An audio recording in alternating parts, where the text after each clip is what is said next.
8वां अध्याय। पुत्र की महिमा, दूसरे के द्वारा दिए गए पिंडदान से प्रेत तत्व से मुक्ति, इसके प्रतिपादन में राजा प्रभुवान तथा प्रेत की कथा। सूत जी महाराज बोले कि ऐसा सुन करके पीपल के पत्ते की भांति कांपते हुए गरुड़ जी ने प्राणियों के उपकार के लिए पुनः भगवान श्री विष्णु जी से पूछा। गरुड़ जी महाराज बोले कि हे स्वामी, किस उपाय से मनुष्य प्रमाद वंश अथवा जानकर पाप कर्म को करके भी यम की यातना प्राप्त न हो, उसे कही। संसार रूपी सागर में डूबे हुए और दिनहीन चित, पाप से नष्ट बुद्धि वाले तथा विषय के कारण दूषित आत्मा वाले मनुष्य के उद्धार के लिए हे माधव, पुराणों में सुनिश्चित किए गए उपाय को बताइए, जिससे मनुष्य सदगति को प्राप्त हो सके। श्री भगवान बोले कि हे महाराज, मनुष्य के हित की दृष्टि से आपने बड़ी ही अच्छी बात पूछी है। सावधान होकर सुनो, मैं तुम्हें सब कुछ बताता हूँ। हे महाराज, मैंने इसके पहले तुम्हें पुत्रहीन पापी मनुष्य की आत्मा का वर्णन किया। पुत्रवान तथा धार्मिक पुरुष की कभी भी पूर्वोक्त दुर्गति नहीं हो सकती। यदि अपने पूर्व अर्जित कर्म के कारण पुत्र उत्पत्ति में विघ्न बाधा हो तो किसी उपाय से पुत्र की उत्पत्ति करनी चाहिए। हरिवंश पुराण की कथा सुनकर, सतचंडी यज्ञ करके, शिव जी की आराधना करके विद्वान को पुत्र उत्पन्न करना चाहिए। यदि पुत्र पितरों को पुम नामक नरक से रक्षा करता है, अतः स्वयं भगवान ब्रह्मा ने ही उसे पुत्र नाम से कहा है। एक धर्मात्मा पुत्र संपूर्ण कुल को तार देता है, ऐसी सनातनी पद्धति है। इस प्रकार वेदों में भी पुत्र का उत्तम माध्यम बताया गया है। इसलिए पुत्र का मुख देख करके मनुष्य पितृ ऋण से मुक्त होता है और पुत्र का स्पर्श करके तीनों ऋणों से मुक्त हो जाता है, पितृ ऋण, ऋषि ऋण और देव ऋण। इस प्रकार पुत्र पुत्र परपुत्र यमलोक का अतिक्रमण करके स्वर्ग आदि प्राप्त कराने के कारण होते हैं। ब्रह्म विवाह की विधि से ब्याही गई स्त्री से पुत्र ऊर्ध्वगति की ओर ले जाता है और संग रहित अधोगति की ओर ले जाता है। ऐसा जान करके हिन्न जाति की स्त्री से उत्पन्न पुत्र का त्याग करें। हे महाराज, स्वर्ण पुत्र से, स्वर्ण स्त्री से जो संतान प्राप्त होती है, वही श्राद्ध प्रदान करके पितरों को स्वर्ग प्राप्त कराने के कारण होती है। औषधन पुत्र के द्वारा दिए गए श्राद्ध से पिता को स्वर्ग प्राप्त होता है। इस विषय में क्या कहना, सुनो। दूसरे के द्वारा दिए गए श्राद्ध से भी प्रेत स्वर्ग को जाता है। इस विषय में यहाँ मैं एक प्राचीन कथा कहता हूँ, जो अधोदेह दान के माध्यम को सूचित करता है।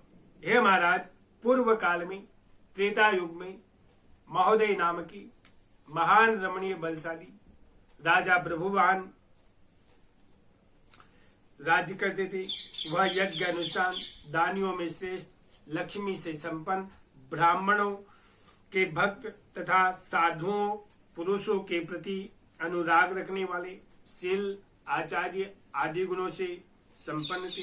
स्वजनों के प्रति, इत्रजनों के प्रति वे दया के भाव से संपन्न थे।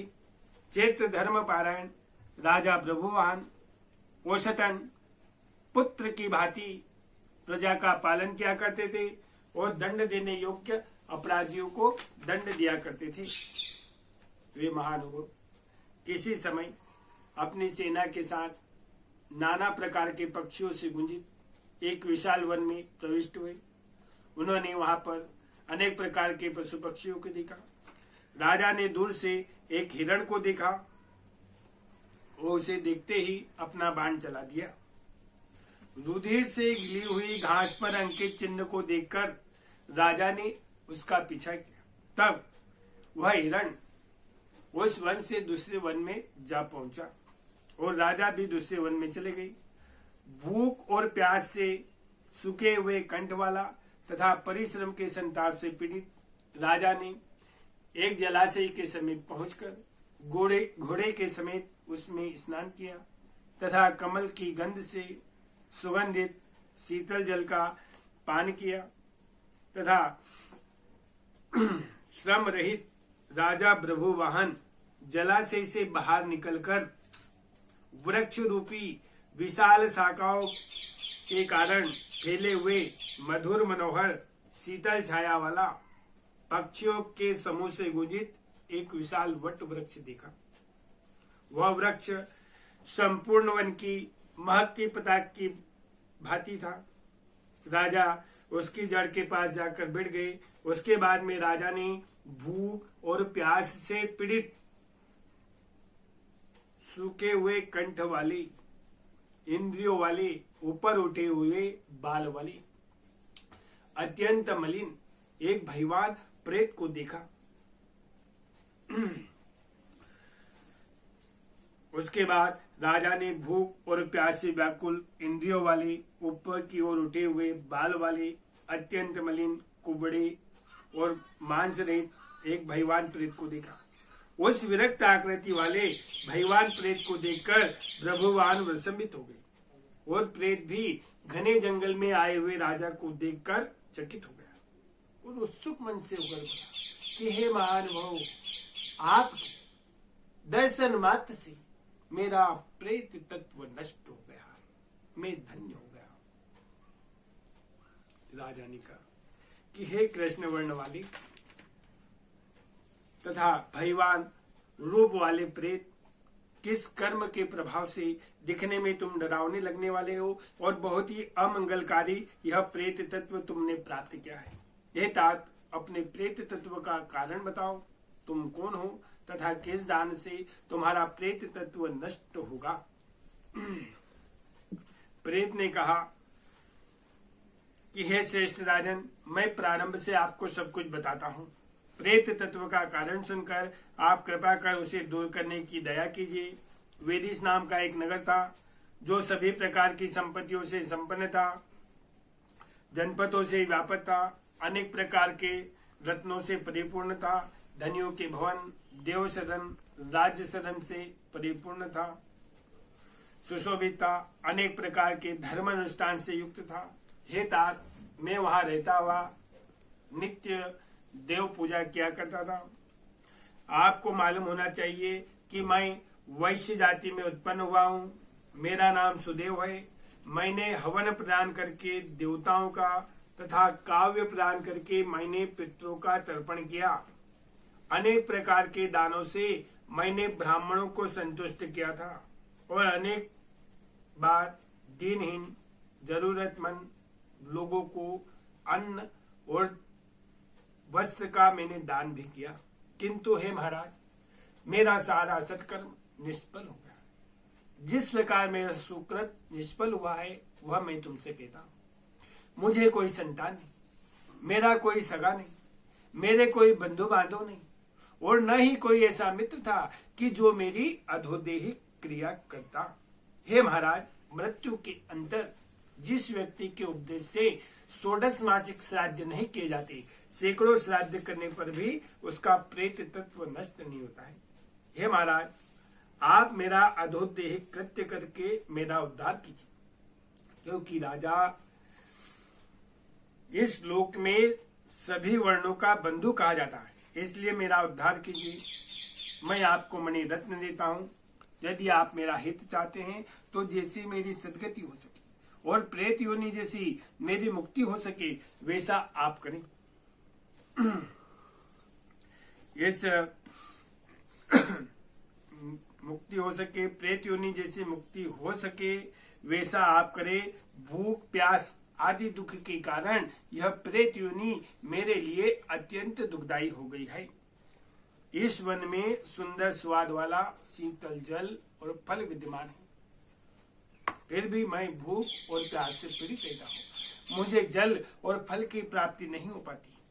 हे महाराज, यदि मेरे उपदेश से यथाविधि नारायण बलि की जाए और वेद मंत्रों के द्वारा मेरी सभी अधोदेहिक क्रिया संपन्न की जाए तो निश्चय ही मेरा प्रेत तत्व नष्ट हो जाएगा, इसमें संशय नहीं। मैंने सुन रखा है कि वेद के मंत्र, तप, दान और सभी प्राणियों पर दया, सदशास्त्र, श्रवण और भगवान विष्णु जी की पूजा, स्वजनों की संगति, ये सब प्रेत योनि के विनाशकारक होते हैं।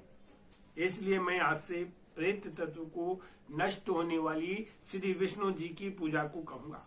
यथोचित 32 भार का सोना लेकर के उससे नारायण जी की एक प्रतिमा बनाएं, उसे विविध प्रकार के जलों से स्नान करा करके एक पीले वस्त्र में लपेट करके उनकी पूजा करें। उस प्रतिमा के पूर्व में श्रीधर, दक्षिण में मधुसूदन, पश्चिम में वाम और उत्तर में गदाधर और मध्य में पितामह, ब्रह्मा तथा महादेव शिव जी की स्थापना करें। गंध, धूप, दीप, द्रव्य से विधि विधान से पृथक पृथक उनका पूजन करें। इसके बाद में प्रदक्षिणा करके अग्नि में हवन करें, देवताओं को तृप्त करें। तदंतर समान हित चित वाले ब्राह्मण को हाथ जोड़ करके निवेदित करें और विधि पूर्वक मन से संकल्पित सभी अधोदेहिक क्रिया करें।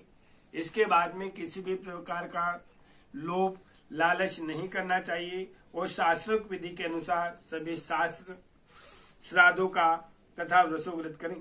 तदंतर ब्राह्मण को 13 पद प्रदान करें, फिर संज्ञा दान देकर के प्रेत के लिए घट का दान करें।